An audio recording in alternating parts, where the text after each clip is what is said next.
mislim da više nije moguće zaustaviti.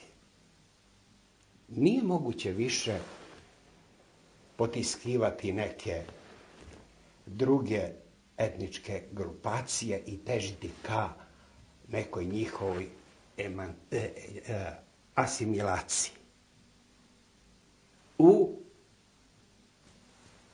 pretežni deo stanovništva, konkretno u Srbiji, proces asimilacije Vlaha mora se zaustaviti. I upravo zato sam i prihvatio da budem na toj listi, da bismo nadalje pokušali da rehabilitujemo sve one vrednosti i sve one posebnosti koje karakterišu vlašku etničku grupaciju. Ja sam za svojih 40 godina umetničkog rada na planu muzike, mislim, dosta doprineo očuvanju jednog kulturnog segmenta ove vlaške nacionalne grupacije, a to je muzika.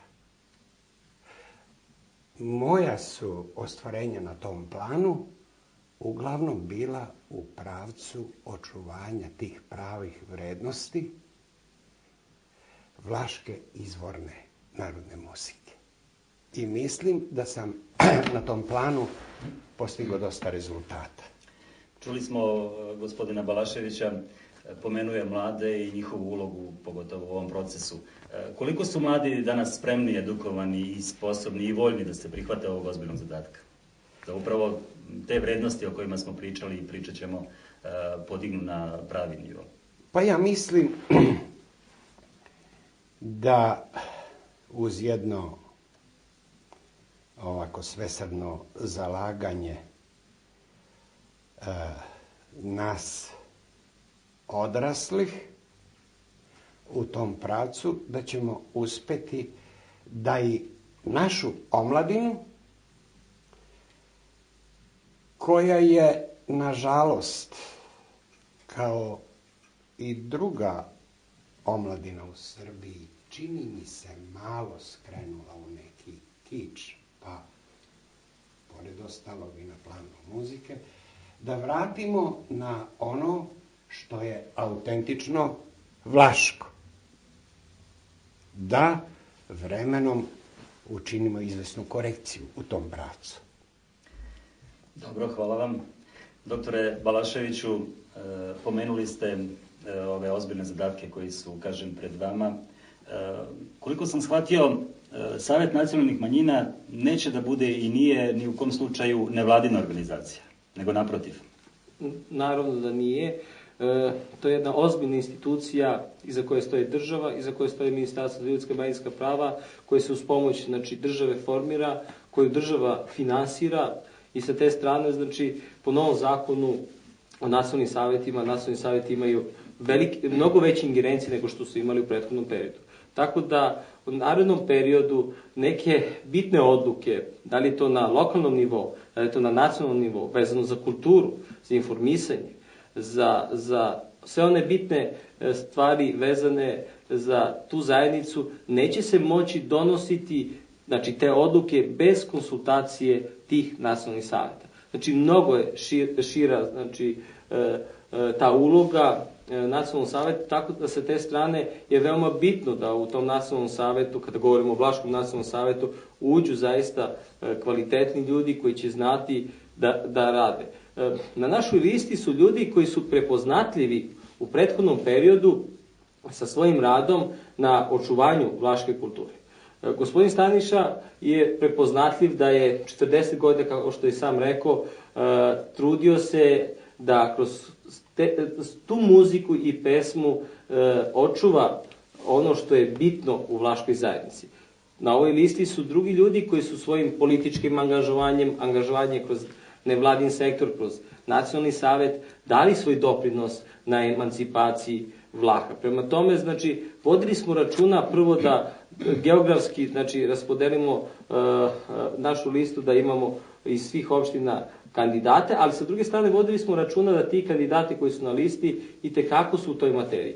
Nažalost, danas imamo i novokomponovane Vlahe koji se pojavljaju sa svojim listama i ja ne bih puno o njima govorio, ali nažalost trebam da dam i neki osvrt na ova dešavanja koje su u ovoj predizbornoj kampanji, zato što mislim da njihove izjave ne doprinose stvaranju jedne tolerantne i dobre atmosfere na realizaciji svega ovoga što mi treba da učinimo, naročito kad nam Ustav i zakon ove države sve to dozvoljava.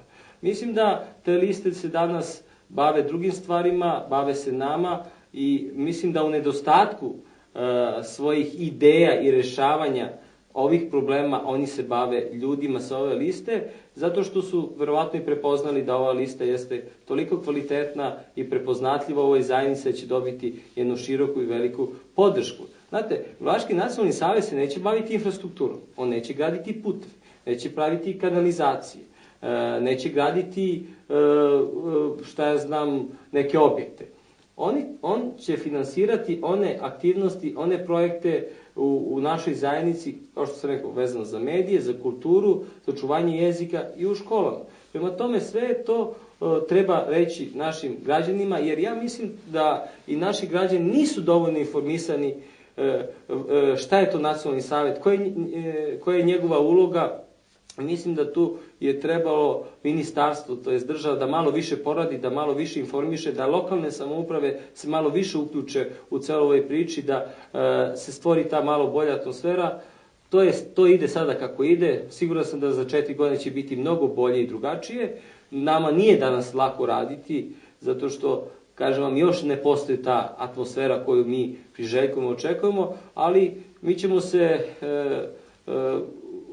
usredsrediti na naš rad, na naš program, na ono što trebamo da učinimo, tako sa te strane bavit ćemo se našom zajednicom i ja zaista, koristim priliku večeras da poručim svima onima koji u ovoj predizbornoj kampanji zaista čine ono što ne bi trebalo, znači da malo povedu računa o svim tim izgovorenim stvarima koje ne doprinose stvaranju jedne dobre atmosfere.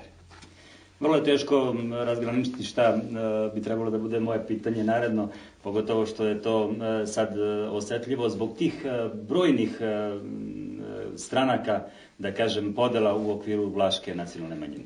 Kako je došlo do toga? Pa gledajte, to nije samo kod Vlaha. Ako ćete pogledati kod drugih manjina, i kod njih je to slično. Pa i u većinskom srpskom narodu je slično tako. Jednostavno, nije moguće naći modus da svi budu zajedno. Malo me čudi što će biti ovoliko lista u Vlaškoj zajednici. Moje mišljenje je da je to jedna politička borba političkih partija, većinskog naroda, koji su uključili u izbor nacionalnih saveta. I sad postavljam pitanje, ako će lista SPS-a ili DS-a ili neke druge političke partije preuzeti vođstvo nacionalnog saveta, postavlja se onda pitanje čemu nacionalni saveti? Da li ti nacionalni saveti treba da ostanu tim manjinama, tim manjinskim zajednicama, ili će rukovoditi političke partije većinskog naroda? Naravno, njima to niko ne može zabraniti. Ali, kažem vam, pojavljaju se ljudi koji do juče nisu se izjašnjavali ono što jesu, a sa druge strane je veoma interesantno da do 9. marta, dok je trajao onaj upis